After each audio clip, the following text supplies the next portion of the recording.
Bonjour les amis, j'espère que vous allez bien et que tout se passe pour le mieux pour vous. Alors, je partage avec vous ce document qui me semble très important, qui a été partagé sur les réseaux sociaux et que je trouve très intéressant.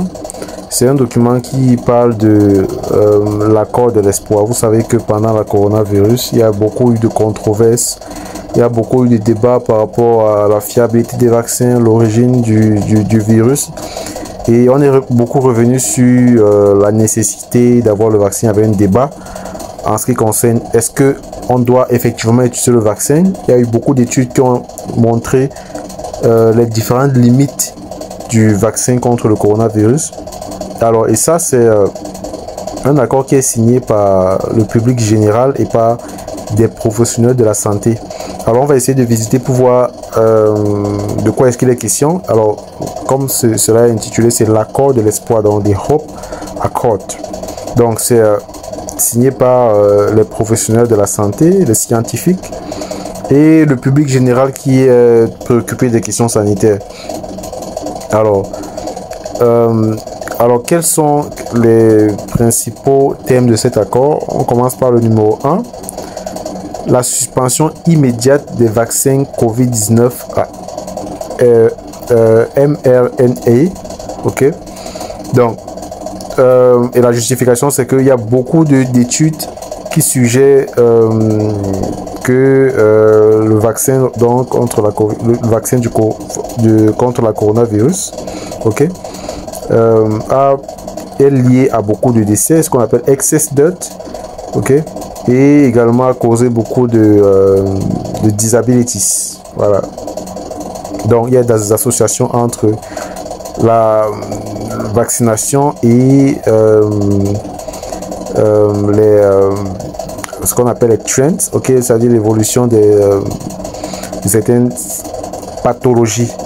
Donc ça, c'est des études, on en a parlé déjà dans cette chaîne YouTube, et c'est donc l'argument qui est utilisé pour ce numéro 1 là. Donc tous ceux qui vont signer dans cette pétition s'y demandent dans la suspension des produits des vaccins à COVID-19 à mRNA.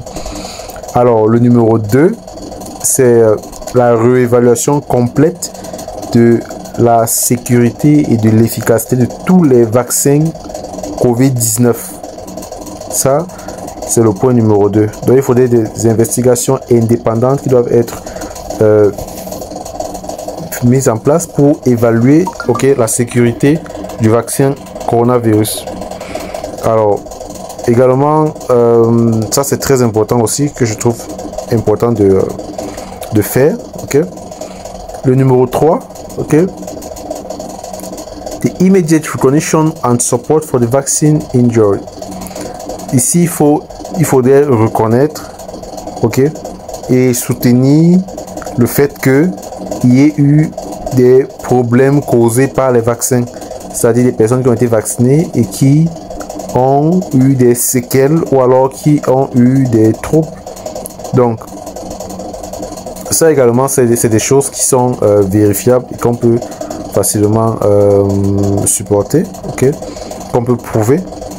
Le numéro 4, c'est the restoration of ethical principles abandoned during the COVID-19 era. Donc, les principes éthiques qui ont été abandonnés pendant la période du COVID-19, il faudrait qu'on retourne à ces principes éthiques-là. Vous savez, parmi les principes éthiques, il y a le fait qu'on ne doit pas causer du mal ou alors causer des troubles à la personne. Lorsqu'on apporte un soin à une personne, il faudrait qu'on limite au maximum la potentialité que cette personne-là subisse des troubles. Donc, first, do not harm. Donc, le soin doit être de nature à ne pas faire du mal à la personne. Également, il y a le consentement éclairé. Le consentement éclairé, c'est-à-dire il faudrait que la personne ait le maximum d'informations sur le soin qu'il va recevoir avant de le recevoir. Ok, voilà. Ça, c'est très important. Ça, c'est des principes éthiques qui ont été bafoués pendant la période de Covid-19 et il faudrait également que ces principes éthiques là puissent être restaurés. Ça c'est le point numéro 4. Le point numéro 5, c'est addressing the root causes of our current predicament. Donc ici il faudrait que la profession médicale avoue, ok, le fait que on s'est trompé, ok. Il y a eu des éléments sur lesquels on n'a pas agi comme cela se devrait en suivant le processus scientifique, le processus médical, ok. Et il faudrait corriger cela. Donc il faudrait des investigations honnêtes, ok, pour vérifier qu'est-ce qui n'a pas marché, ok. Il faudrait avoir restaurer la confiance de la population au système de santé parce qu'il y a une crise de confiance, ok. Et retourner dans la transparence, la redevabilité et la responsabilité, ok, que ce soit des autorités sanitaires, également de ceux qui ont un impact dans la santé publique. Donc voilà, c'est un accord qui a été signé par plusieurs personnes. Vous pouvez voir là les différents spécialistes en santé qui ont signé cet accord dans plusieurs pays du monde entier. Ok, ici par exemple vous avez l'Ouganda, je pense bien que c'est l'Ouganda si je ne me trompe pas.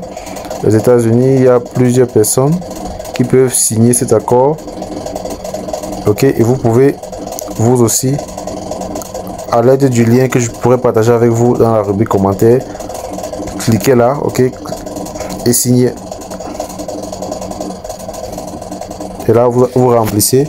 Si vous êtes d'accord avec ça, ok, vous signez.